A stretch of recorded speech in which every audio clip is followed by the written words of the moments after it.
Fala aí, galera, sejam bem-vindos mais uma vez ao meu canal Além de Plutão.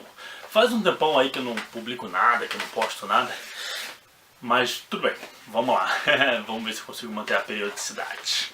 Bom, no vídeo de hoje eu quero responder algumas perguntas que a galera me faz quando descobre que eu sou paleontólogo. Então quando eu tô pegando carona, ou quando eu tô conversando com alguém, e as pessoas descobrem que eu sou paleontólogo, puxa, que legal, não sei o quê. E aí geralmente vem aquela lista de perguntas a respeito sobre do que eu faço e como eu faço, né? Não somente eu, mas os meus outros colegas paleontólogos também. Então eu separei aqui uma listinha e vamos dar uma olhada nessa lista. Bom, o primeiro, na verdade, não é nenhuma pergunta, mas é mais um comentário. Eu já vi uma reportagem sobre sítios arqueológicos. Aparece ponta de flecha e tudo mais. Ponta de flecha, cerâmica e etc. Bom, tem uma ligeira diferença entre a paleontologia e a arqueologia. Okay? A paleontologia ela vai trabalhar com o resto de organismos pretéritos, okay, que morreram há muito tempo e que participaram de um processo chamado fossodiagênese, ou seja, aquele material orgânico passou a se tornar parte da rocha onde ele se encontra, ok? Que é o processo de fossilização. Já a arqueologia ela vai trabalhar com o resto de civilizações, com as culturas antigas, ok? De seres humanos, obviamente, no nosso caso do planeta Terra.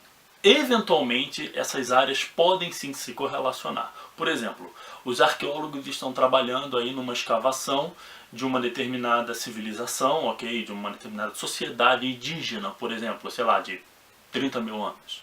E aí, de repente, junto com aqueles materiais, eles encontram uma ossada de algum bicho da megafauna, tá? Dos mamíferos que viveram há um tempão com esse pessoal. E aí eles vão chamar o paleontólogo também. Então você tem uma correlação entre as duas áreas. Mas a paleontologia ela é diferente da arqueologia, ok? Embora nós também usemos chapéus e gostamos de ir para fazer aventuras, etc., nós não somos Indiana Jones, tá bom? Pergunta: como vocês sabem onde encontrar o fóssil? Ficam martelando por aí? Bom, primeiramente a gente vai atrás das rochas sedimentares, como essa daqui, ok? É uma rocha que ela é formada a partir da deposição de sedimentos, ok? Tanto assim aqui eu acho que não vai dar para vocês verem, mas vocês conseguem ver aqui as diferentes deposições de argila e areia, tá bom? Formando essa rocha daqui do grupo Bauru, do Cretáceo do Brasil.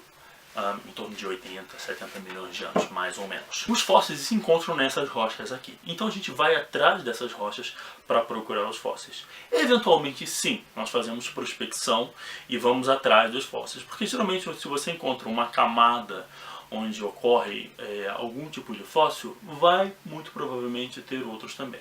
Eventualmente, algumas pessoas vêm atrás da gente e procuram: olha, eu encontrei um osso na minha fazenda, ou encontrei um resto de madeira, e etc, etc.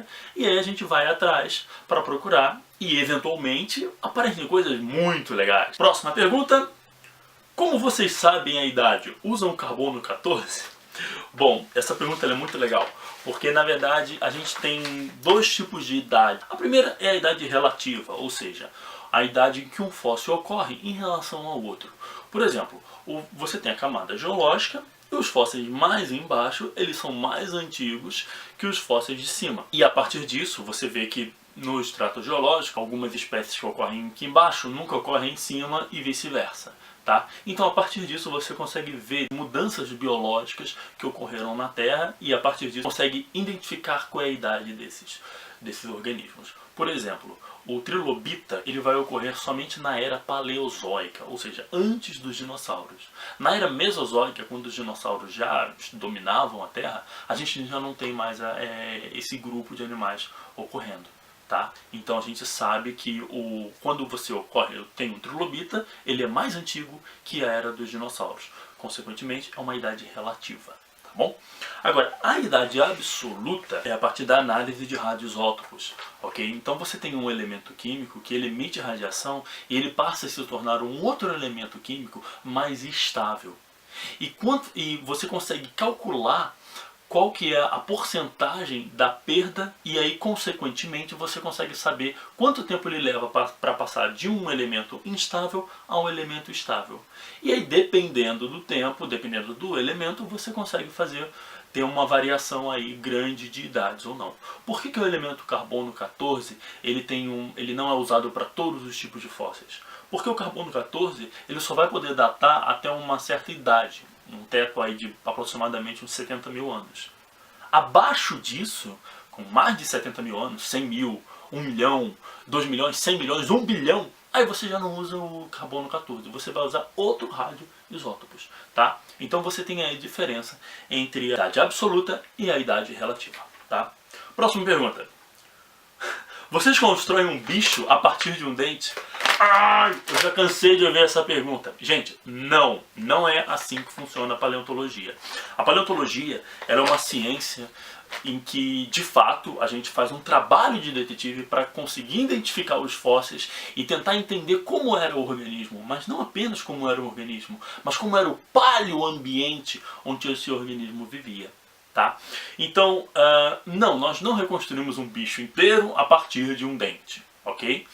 O que acontece quando você tem uma evidência maior e uma evidência menor? Uma evidência maior, por exemplo, você encontra aí, por um acaso, um esqueleto praticamente completo de um tiranossauro. Uau! O esqueleto está quase completo, com a mandíbula, os dentes e etc. E aí a gente pode ter uma ideia de como era o bicho mais ou menos, ok? E aí você tem os dentes preservados.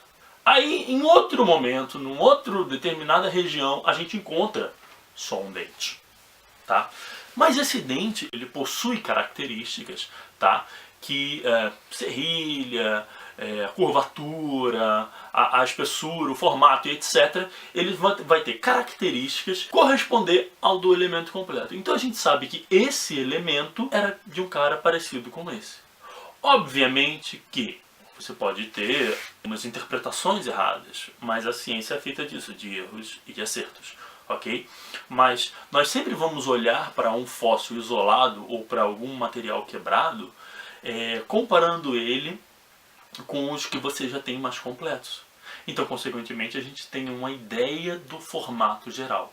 Só que a gente nunca extrapola essas informações por uma coisa fantasiosa que não existe. Por exemplo, eu achei um dente desse daqui, então eu vou criar um dragão com ele. Não, pera lá. Eu preciso saber qual é o organismo mais próximo, evolutivamente, de um animal que tinha um dente parecido com esse. E aí, a gente consegue fazer a correlação de um animal mais ou menos parecido com esse daqui. Tá? Isso daqui vale para dente, vale para garra, tá? Isso daqui, por exemplo, é uma réplica de uma garra de um Megaraptor. Como é que você sabe que é de um Megaraptor? Porque o esqueleto de um Megaraptor mais completo, ok? Possui uma garra muito parecida com essa daqui. Então, consequentemente, eu sei que isso daqui é de um Megaraptor. Legal, né? Vamos lá, a última pergunta. Dinossauros existiram mesmo? Por incrível que pareça, eu já ouvi várias vezes essas perguntas. Sim, os dinossauros existiram. Assim como os dinossauros existiram, mamutes existiram, outros organismos existiram. E sim, os dinossauros existiram. Apesar de eles terem vivido há milhões e milhões de anos, tá? Os dinossauros que não são aves, nós trabalhamos com o resto desses organismos. Por que as pessoas fazem esse tipo de pergunta? Eu imagino que seja porque o dinossauro pode ser realmente um bicho muito fantástico e muito fora da nossa realidade. E muitas vezes pelo próprio viés de que a pessoa realmente não conhece essa ciência, a paleontologia, e não conhece mesmo os animais que viveram, né, os organismos que viveram no passado. Mas é isso aí, gente. Gostou do vídeo? Deixa um like, se inscreve no meu canal aí e manda mais perguntas também. Manda mais perguntas, eu vou fazer mais uma coleção e aí uns vídeos mais pra frente eu vou respondê-las, ok? Deixa um like aí, me segue nas redes sociais. Falou, um abraço, tchau!